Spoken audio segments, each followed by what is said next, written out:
출근길 하나님 말씀과 동행하는 출동 큐티의 진기선 목사입니다. 오늘 함께 나눌 말씀은 민수기 23장 13절에서 26절입니다. 제가 읽겠습니다. 발락이 말하되 나와 함께 그들을 달리 볼 곳으로 가자.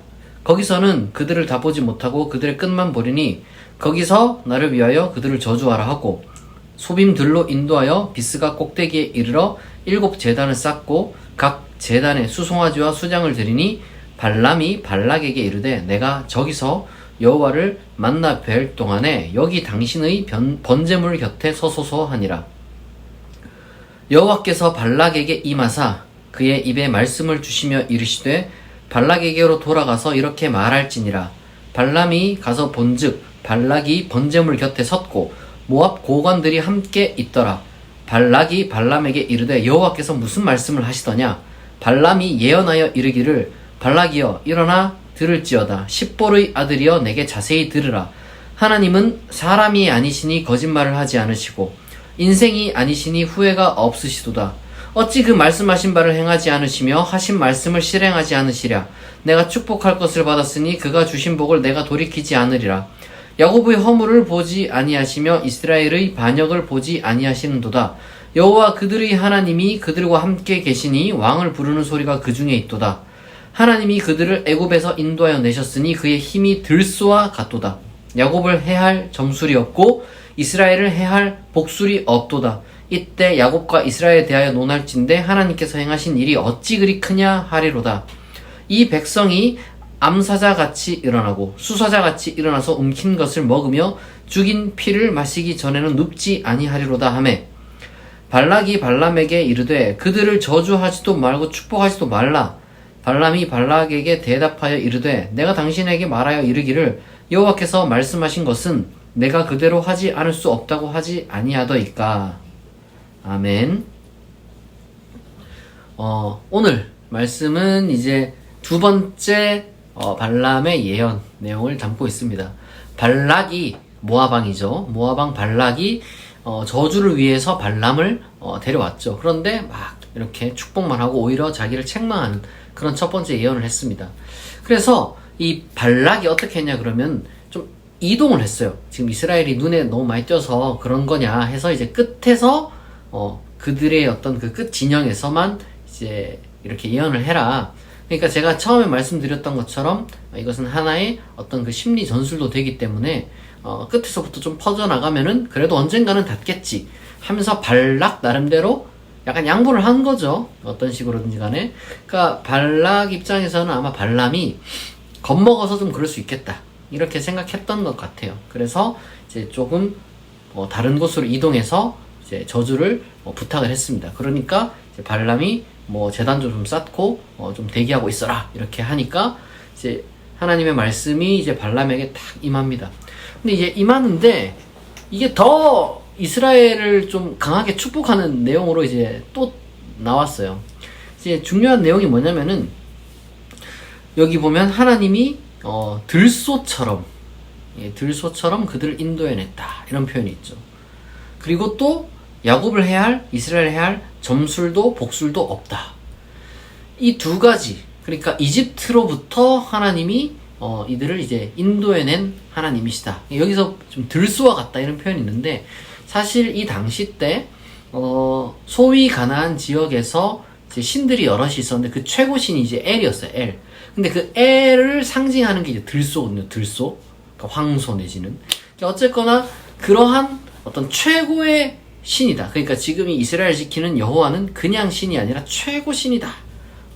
이제 그걸 지금 이야기를 해주면서 동시에 어떤 점술이나 복술도 쉽게 말해서 이제 그런 어떤 주술, 저주 이런 것은 이스라엘에 통하지 않는다. 이게 두 가지로 해석될 수 있어요. 이스라엘 내에는 어떤 점술이나 복술이 없다 이런 표현도 되고 이스라엘을 대적할 만한 어떤 그런 점술이나 주술이 통하지 않는다. 이런 이제 두 가지 의미가 다 있는데 어쨌거나 중요한 것은 하나님이 지키신다는 거예요.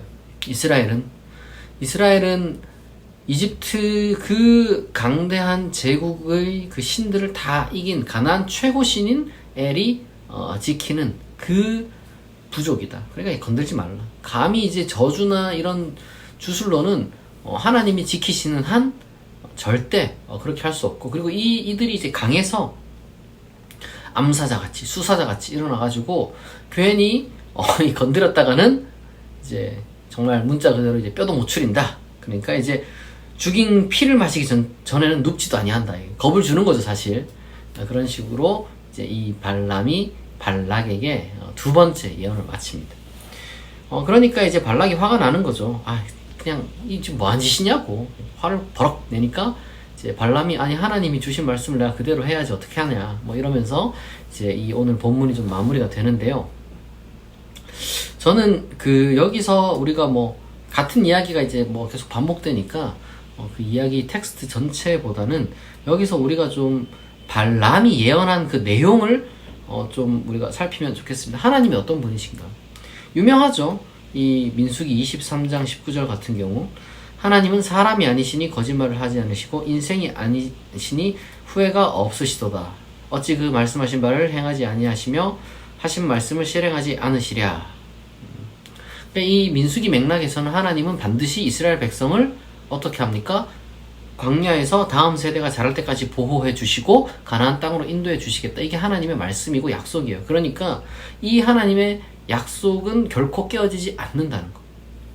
모압이든 뭐든 하여튼 이 주변에 어떤 그 사나운 부족이 있다 할지라도 가나안 땅으로 들어가는 그 과정 중에 이스라엘 부족은 결코 망하지 않을 것이라는 그런 약속이 지금 이 발람의 예언을 통해서 들려지고 있는 겁니다. 여러분, 저는 이 말씀이 우리의 말씀이 되어야 된다고 생각해요. 하나님은 우리 한 사람 한 사람을 향해서 계획을 다 가지고 계십니다.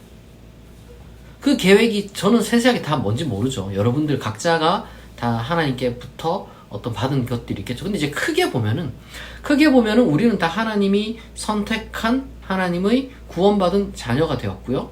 그리고 하나님의 뜻을 이루기 위해서 각 사람이 받은 소명이 있고 그 소명이 다하는 그때까지 하나님은 항상 우리를 지켜주신다는 거. 심지어 여기 21절 보면 어떻게 되어 있냐? 야곱의 허물을 보지 않으시며 이스라엘의 반역을 보지 아니하신도다. 화는 내시죠. 물론 민수기 보면 항상 이제 화내시는 부분인데, 근데 그렇다고 해서 이스라엘이 싹 다 뭐 망했냐? 그렇지 않습니다. 신명기 같은 데서 이제 모세가 설교한 걸 보면은 어쨌거나 40년 동안 굶지도 않았고 뭐 입을 곳 항상 있었다는 거예요. 지나고 보니까. 우리는 항상 불평 불만을 하는 사람이지만, 그리고 하나님이 때때로는 거기에 대해서 징계는 하시죠. 징계. 그러니까 우리가 그걸 구별을 잘 해야 돼요. 하나님이 우리에 대해서 쓴소리도 하시고 징계도 하십니다. 인생이 우리가 이제 항상 정의롭게만 사는 사람 아니잖아요. 그러나 이제 우리가 의인만 하나님이 그럼 건지시냐, 노아 같은 사람만 건지시냐, 그런 건 아니더라고. 하나님은 이스라엘 백성이 개별적으로 이제 보면은 좀 이게 우리가 뭐 많이 죽지 않았습니까? 뭐 이렇게 이제 되물을 수 있지만, 근데 그거는 고대인의 시각을 우리가 좀 이해를 해야 돼요. 그때 고대 당시에는 이 개개인의 개념이 그렇게 뛰어나지 않았고 한 민족 전체. 그러니까 우리로 치면은 인생 경로로 우리가 그걸 해석해야 되는 거예요. 무슨 말이냐? 우리가 이제 뭐 100년을 산다고 쳤을 때 200만 명이란 사람이 40년을 이제 광야에서 생활을 하잖아요. 뭐 장정만 60만이니까 통상적으로 200만으로 계산을 하죠.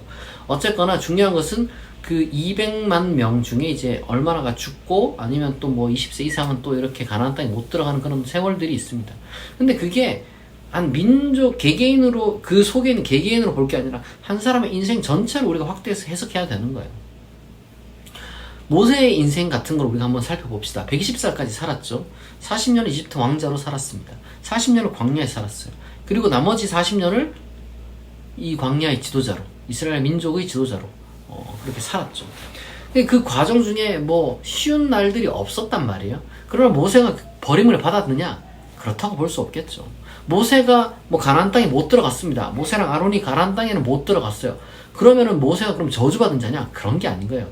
모세의 소명은 본래 딱 거기까지였던 거죠.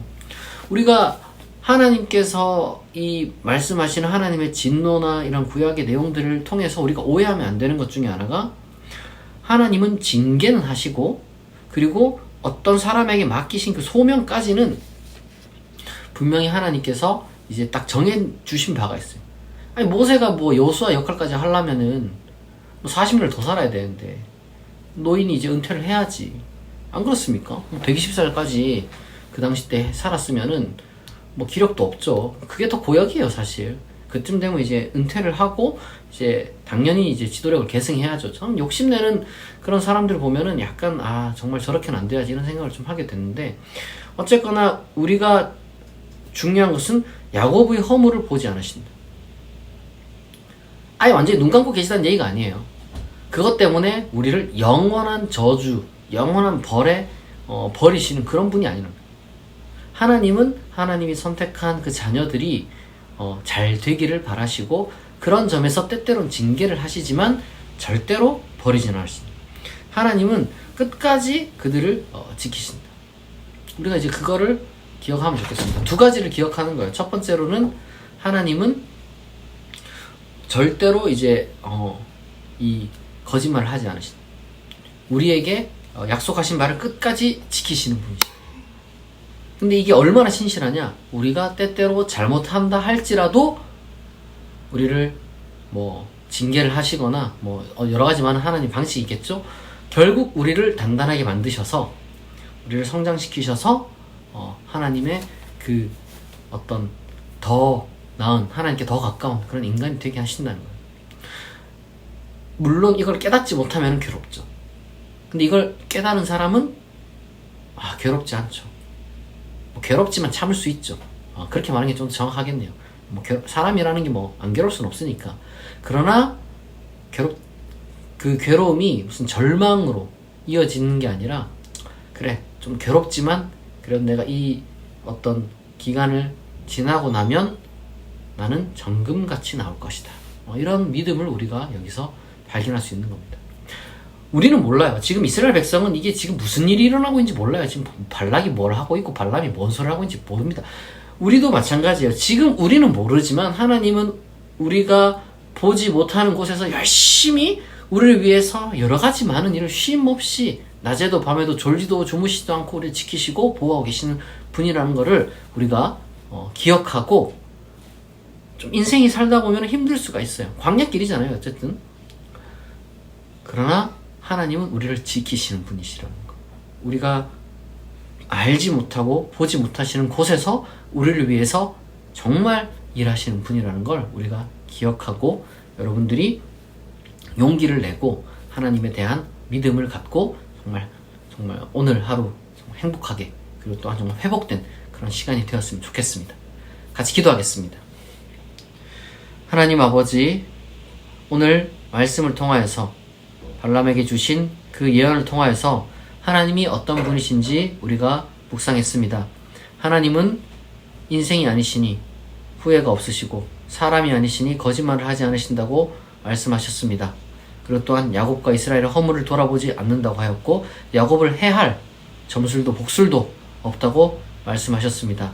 항상 우리를 지키시고 인도하시고 우리에게 약속한 바를 이루시기까지 참으로 하나님 스스로가 열심을 내시고 우리를 위해서 일하고 계심을 우리가 이 시간 깨달았사오니, 우리가 그 하나님의 그 무한하신 사랑에 우리가 정말 다시 한번 우리의 마음을 다잡을 수 있게 도와주시고, 하나님을 믿는 믿음 가운데서 우리의 인생이 참으로 주님 앞에서 강건해지고, 그리고 또한 정금같이 나오는 그러한 시간들을 우리가 잘 받아들일 수 있도록 은혜를 베풀어 주옵소서. 하나님께서 우리에게 주신 그 약속 믿고 우리가 하루하루 정말 힘있게 살아가게 하여 주실 줄 믿사오며 감사드리며 예수님의 이름으로 기도합니다.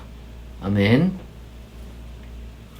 여러분, 오늘 또 토요일이고 뭐 연휴를 어제부터 이제 뭐 이렇게 이제 보내시는 분들도 계실 텐데, 제가 약간 좀 몸살이 났습니다. 이 비가 오기도 하고 이제 약간 좀 무리한 것 같은데, 여러분들은 이 기간 동안 좀 잘 쉬시고요.